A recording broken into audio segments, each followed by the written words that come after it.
Hey, security peeps, we are back with another edition of Breaking Into Cybersecurity, and this is the Leadership Series 2.0. I'm Renee Small, Cybersecurity Super Recruiter, and I am here with an awesome person today, Nicolas Chaillan. Say hi to everyone, Nicolas. Hey, how are you? Great. And so I invited Nicolas on for a couple different reasons. One, he is the chief software officer. He'll describe his background, has an amazing background.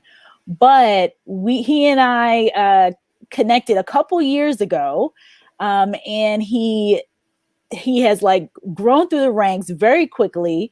I made a post a few weeks ago, and Nicolas commented on it, and it had to do with degrees versus skills and a new executive order. So I wanted to bring Nicolas on to share from a leadership perspective what he's been doing, and we'll jump into conversation around the executive order. So Nicolas, can you share with us your background and what you've been up to for the past couple of years? Yeah, absolutely. Well, you can tell with my French accent that I was not born in the US, and I moved here 10 years ago. I created my company back in France. I was 15, and I founded 12 companies. So I'm an entrepreneur. I'm a cyber guy. I'm a software guy. Love to create innovation in software. I think we built about 187 products over 20 years. So pretty exciting stuff, in cyber and touch tables and a bunch of cool AI, machine learning, deep learning, and virtual reality technology. So always, looking at cool stuff and trying to bring it to life and to scale. What's been interesting for me when I moved to the US is, the pace, of course, of the market is very different. And then, after setting my 11th company, I wanted to make a difference and wanted to bring a little bit more value to the world. And so I started at DHS first, a chief architect and special advisor for cyber. And then I moved to OSD in the DoD to be able to help with DevSecOps. And then, based on the success we had, we needed to find a home for the DevSecOps initiative. And they moved me to a new office that they created. I'm the first in the government, hopefully the first of many, we'll see. But we created the Chief Software Office, and I'm the Chief Software Officer, obviously. And that's kind of a new role, trying to bridge the gap between all the moving parts between cloud and DevSecOps and being agile, and bring enterprise services to our team so they can build software faster, better, and keep up with the pace of relevance. What a fascinating role. So I want to go back, though. I want to go back to 15-year-old Nicolas, or pre-15-year-old Nicolas, who got to sell his first company. Who got to sell his first company at 15. Take me back there. Yeah, I created it at 15. I didn't sell it at 15. Oh, okay. You created it at 15. Yeah. So talk to us about that. Like, what made you do it? What kind of company was it? Walk us through, what you did then.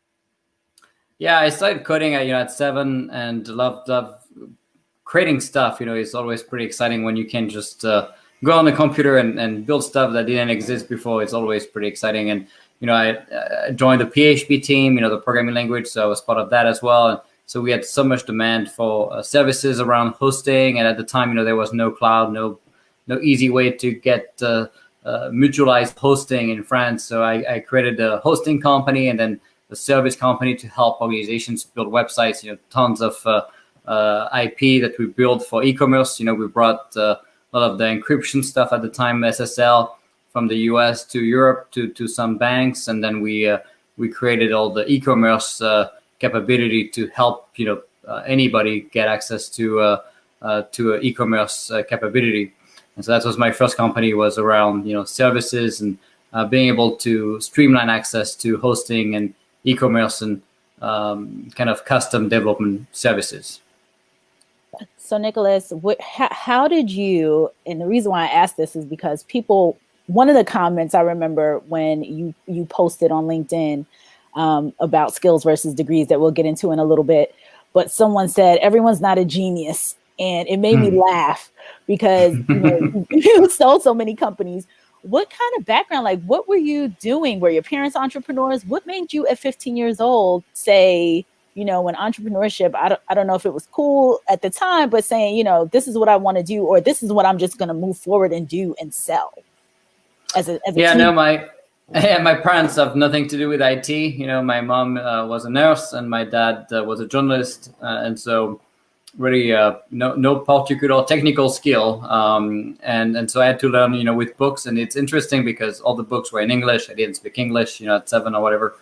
And of course, in France, we don't do a very good job at teaching English, as you can tell. And so I had to learn and read the books, and you know, and then you know, I think I always love to create stuff and get my hands dirty, as they say. What was kind of the trigger is also trying to see people's reaction when they start using something you built. You know, that's pretty cool. And when I started deploying stuff, you know, I did my first game. I was 12, and I sold that to make enough money to be able to create my company at 15. And so I used the proceeds of the game that I created to be able to create a company. And I guess, you know, then, you know, didn't go to school after that, you know, finished high school, but I've never been to college or anything like that. But I think the world is changing so fast and so rapidly, right, that in IT, at least, maybe not for other jobs, but at least for IT-related jobs, continuous learning is going to be critical. And honestly, I don't think it has anything to do with being a genius. It's just about learning how to learn, not being dependent on someone to teach you things, but be able to go and check YouTube videos and all the content we have now, which honestly, when I studied, did not exist, right? It's so easy now to learn anything. I mean, you want to learn woodworking, you want to learn, you know, any kind of thing on YouTube, you can go and find dozens of videos, some better than others. But, you know, what's also interesting now is you have companies providing tons of these capabilities at very low cost. And so that streamlines access to the training, and the continuous learning piece is, you know, becoming a must. You're going to get behind in IT if you can't learn by yourself, because the pace went from 20 years cycles to 10 to 5 and now 2. And the tech we use, for example, at the Air Force is about 2 years old.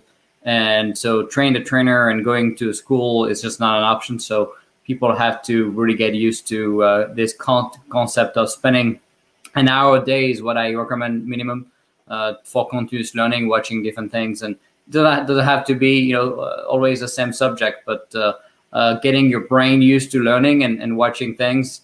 You know, I'm lucky. I guess my brain is a little bit weird because I can watch videos at, you know, 1.75 speed and stuff like that. So I can watch almost twice the content speed and learn more faster. So I guess, yes, sure, there is always unfair, you know, advantages with people, but the fact is anyone can do it anyway.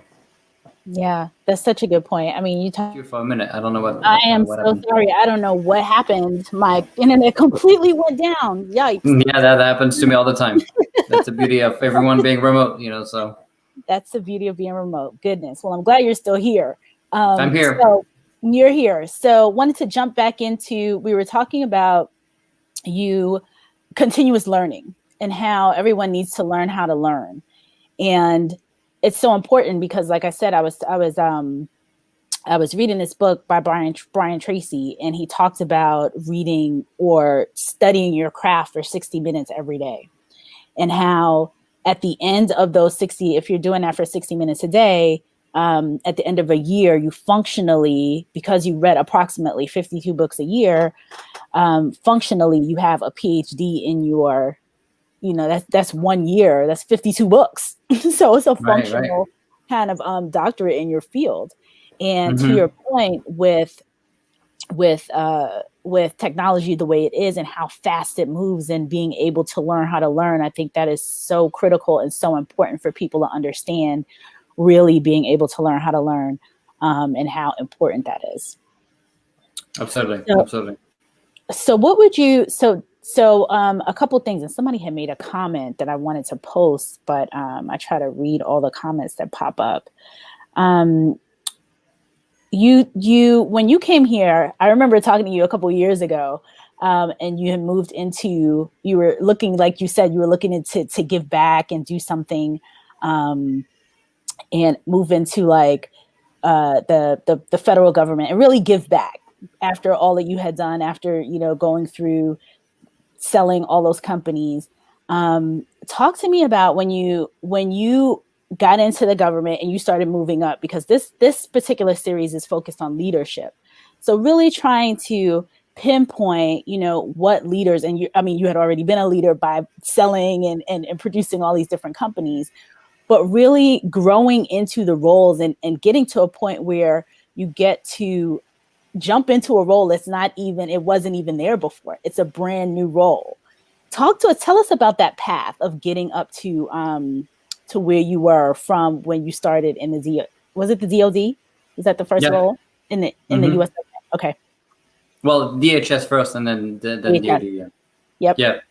Well, I think I was lucky because I didn't start really from the bottom up, right? I was never, I guess, all the way at the bottom, but still, it took some time for me to get used to the way the government works, right? Understanding really the way the system behaves, all the difference between civilians, contractor, military, and SCSs, and all these different terms. That was very confusing to me. They drop you in on the job, and no background, no training. Good luck with that one. That was obviously a little bit the culture, between the time it took to do simple acquisition contracts, all the way to defining, the way you define success, for example, in terms of fast-paced, agile mindset. I still struggle. Many organizations still use water agile fall when it comes to doing things, and that gets us so far behind the commercial side. It's just mind-boggling, right? So I guess for me, obviously my experience and my background had me recognized as a HQE, a highly qualified expert. So I'm an SCS equivalent, which was really helpful to get things done. And the important piece for me was the reporting structure, and having Dr. Roper as my boss, and before that Ms. Lord, who is the Undersecretary for Acquisition and Sustainment. That was very helpful because people would obviously pay attention. It's very important in the government, more so than other organizations. But the CSO job is interesting because it's on the commercial side. It would very much be part of the CIO's office, but for me, I report to on the acquisition side, which is great because we get access to the money and the funding. I guess what I could have done better is spending more time understanding who is doing what and how the organizations are segmented. And unfortunately, particularly in DoD and DHS, you have massive silos, very an insane amount of silos of people doing different pieces of the puzzle. But people have a tough time putting it back together, and then it just doesn't work, right? And so what I've done as a CSO is really streamline that and provide kind of that turnkey access to enterprise services. And that's been the reason why, I guess, by tackling big problems, I focused first on DevSecOps, on the weapon stuff. I could have gone the easy way and picked the business stuff, but I wanted to provide meaningful return on investment to the warfighter. And so when we had that kind of success, it was very difficult for anyone to fight it from growing and scaling. And so by leading with success, I guess this is really how you get things done. Yeah. Wow. So you took the biggest impact role or the biggest impact that you can made it. And when that success story happened, no one can fight that. Absolutely. And we didn't go the easy way. We put Kubernetes and containers on F-16 jets on legacy hardware in 45 days, just to demonstrate that it could be done on weapons. It could be done, without having to cheat the system and replace the hardware. That was obviously very impactful when people saw, hey, we're running Java, Python, Go, microservices, and Kubernetes and service mesh on a 20 years old hardware, bringing more resiliency and high availability. That was game changing for the people in the government. They understood, wait a minute, we have something here that could really make a big difference. That's fascinating, because people talk about how slowly the government moves. And even you said when you got in, you know, just seeing how quickly, how different it was and how slowly it was. And then you were able to make this impact and turn this thing and put something out there in 45 days, which is like a blip. Yeah. When it comes to and that. you know, I think the key for me has been, I've been here 2 years now, but all my MVPs, minimum viable product, are maximum 60, 90 days. That's a mandate for my team. We never do something that's longer than that, because we need to keep this incremental, small delivery of capability, and we need to move at the pace of relevance and demonstrate that it doesn't take forever. And crawl, walk, run is kind of the key concept. You don't put good money after bad money. You don't, you know, do half-baked stuff, but you still deliver value to the end user in production, not just in the lab. And every project that you work on is a 90-day project, more or less. Yeah, maximum. That's maximum. Yeah. Wow. We have a couple comments. Leslie Porter, her comment was up here before my internet went down, but she said, I believe learning done at one's own pace is retained and appreciated much more. I know I learn more when I do my own research. So that was when you talked about YouTube, when you talked about, you know, learning how to learn. And I think people need to realize how they learn best. Like for me, I learn by actually touching the thing, doing whatever it is that needs to be done, versus the reading or watching a video. Whereas I believe some, you know, other people learn in different ways. Yeah, and that's why I guess we brought a learning platform that's critical, right? I think we brought commercial content from unbiased company that are not trying to push one product versus the other. So we partnered with Linux Foundation, Cloud Native Computing Foundation, and O'Reilly, the books, the IT books, and that covers everything from data science to, you know, software to DevSecOps to whatever. But that comes also with a cloud sandbox, so you can put it to practice and not learn in a vacuum. So we always do both, right? So there's videos that you're watching, small incremental videos, and then you get to do it. Then you go back to the video, right? So it's kind of a two-paced concept where you get your hands dirty, and that's how you should really learn, for sure. Right, for sure. So a couple of comments here again. Bruce says, hooking security into the business makes both teams winners. So how quickly you were able to do that is, there's no wonder that you created a role for yourself in that space. Yeah, but that's also, you know, I think removing the barriers and shifting people left, right? So both testing, nuclear surety, airworthiness for us, cyber, all these tests that used to be done after development are now embedded into the DevSecOps process multiple times a day, multiple times a week. It's not just an afterthought a year later, right, or 2 years later, or whatever. So it's small incremental changes, making it easier to assess and test, and have the people embedded into the teams to write the test, see the results of the scan continuously, and automate the process with the DevSecOps pipeline. That's been a prime enabler of moving fast. Yeah. My co-host, who's typically here, but couldn't be here, he Chris, do you know Chris Foulon?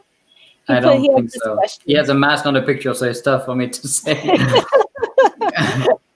He says, how do you feel that the military is evolving to DevOps when it comes to evolving in security?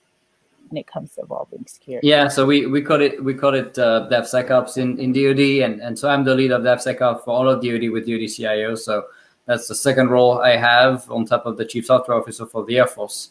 I oversee all of DevSecOps for DoD, and so we brought a lot of the key principles for baked-in security, behavior detection, zero trust, fully baked into the DevSecOps pipeline, so it's not an afterthought. I obviously feel pretty good that we moved from DevOps to DevSecOps and really having that baked-in security. As that's been a journey, you know, I think people think of security as, hey, we're going to do some static dynamic analysis.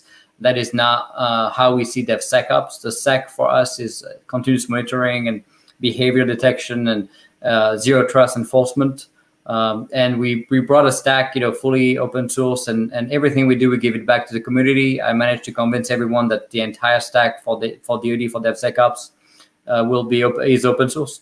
So anyone can go and see the source code and see what we're using in terms of containers, and everything is on the the repo called Repo One. We that's the name of the repo, and we have everything available to the world, not just the contractors, but also other agencies are using it. We have 12 agencies already using some of our DevSecOps stacks as well. Wow. So 12 agencies are using it. Before you got there, remind me again, Nicolass, was there DevSecOps in any of the agencies? No. So I don't think so. implemented DevSecOps into these agencies. That is fantastic. I think so, yeah. John Montgomery says, how do you arrive at the 90-day time frame for projects? It's all about cutting, right? So, what you have to define is what's meaningful enough to make a difference and what's doable in ideally 60 days. 90 is kind of my max. So I usually aim for 60. And so, I've done so many projects, like I said, 200 plus pretty complex, large 14500, projects. And so I'm used to managing projects and understanding t-shirt sizing of capabilities. And first you really try to see, okay, what's doable, and then you come to a more precise estimate. But the key again is to make sure that you cut it right. If you cut it right, there is no reason you cannot deliver something in 1 day, 5 days, 10 days, right? But of course, it has to be meaningful enough to make a difference and do something interesting to show.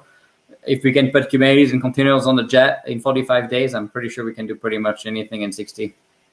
Right. So it's all these little mini sprints that you're working on. Right. So, yep. Chad Eccles, he had sent he made a comment prior to us going down, and he said, what sites, podcasts, and channels do you frequent to stay current on tech? Yeah, I mostly watch the CNCF, the Cloud Native Computing Foundation YouTube channel. There's a lot of content within Linux Foundation there on DevSecOps, innovation, and stuff like that. And then, of course, I have a massive, number of people connected to me on LinkedIn. That gives me access to about 2 million people.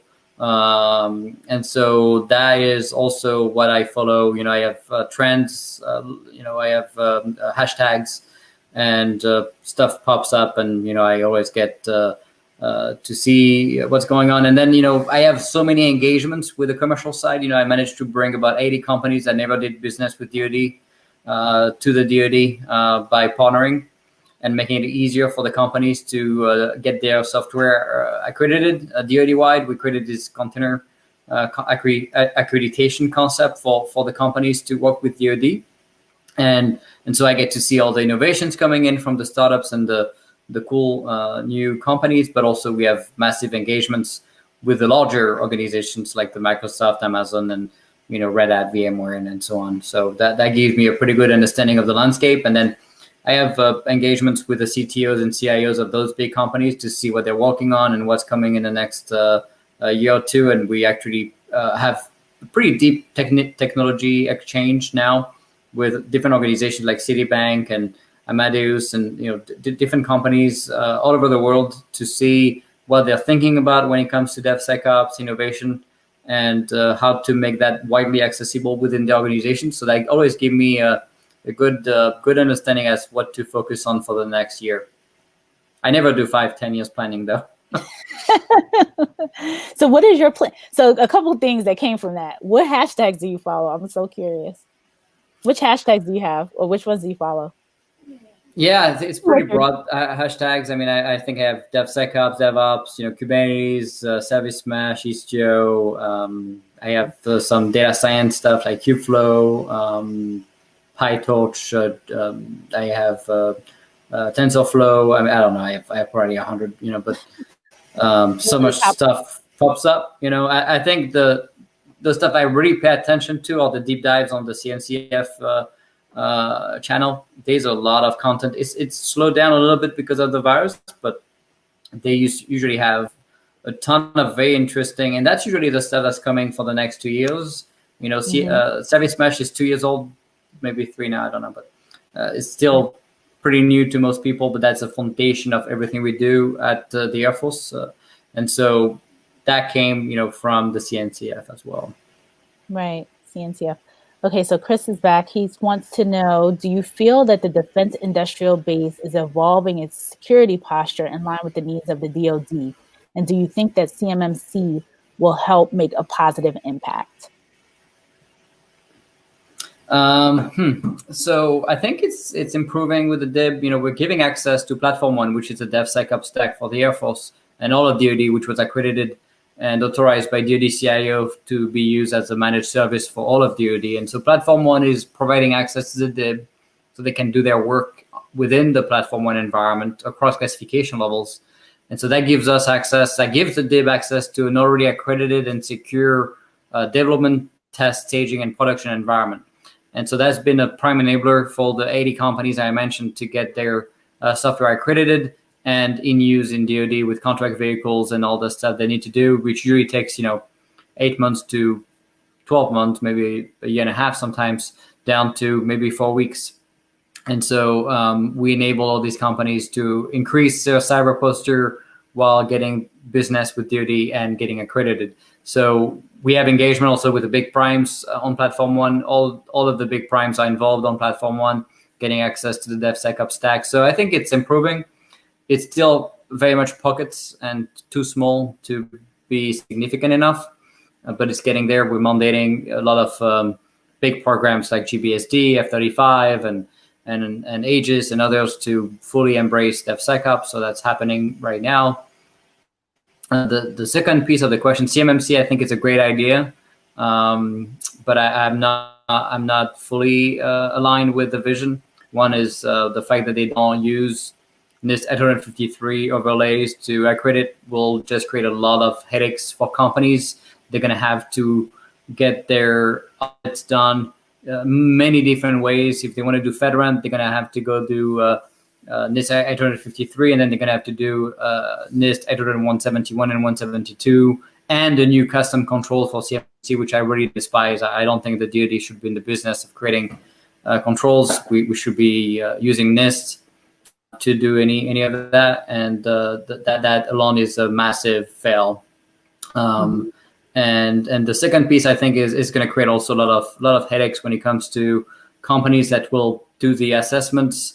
There's going to be legal battles there if you lose a bid or if you can't bid because some auditor told you you're not secure and you don't agree, and there's going to be a lot of liability, and I just don't think it's going to work out. I think it's obviously something we have to fix. The fact that self-assessment is obviously not going to work, that doesn't make any sense. So the fact that we had that in the past makes no sense. We need trusted assessors, but I'm very concerned that we would just trust companies to come and do that without really understanding conflict of interest or whether they really can do that kind of work at scale. And that's just going to reduce the DIB. That's going to reduce the options. It's going to make it harder for companies to do business. So I'm mandating CMMC levels to even have in a world, which makes no sense.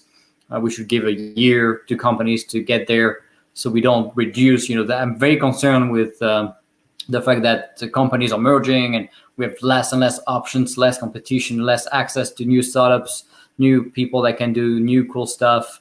And so that's creating really this bubble, this DoD bubble. And that just makes no sense. It's just going to get us more behind and with less options, less quality. If you look at SpaceX, right? Look at the pace at which they build software with 200 people compared to, we have 4,000 plus just for I-35, and they have 200 for all of SpaceX, 11 vehicles, right? How do we learn from that? How do we do better? How do we, move at that kind of pace, right?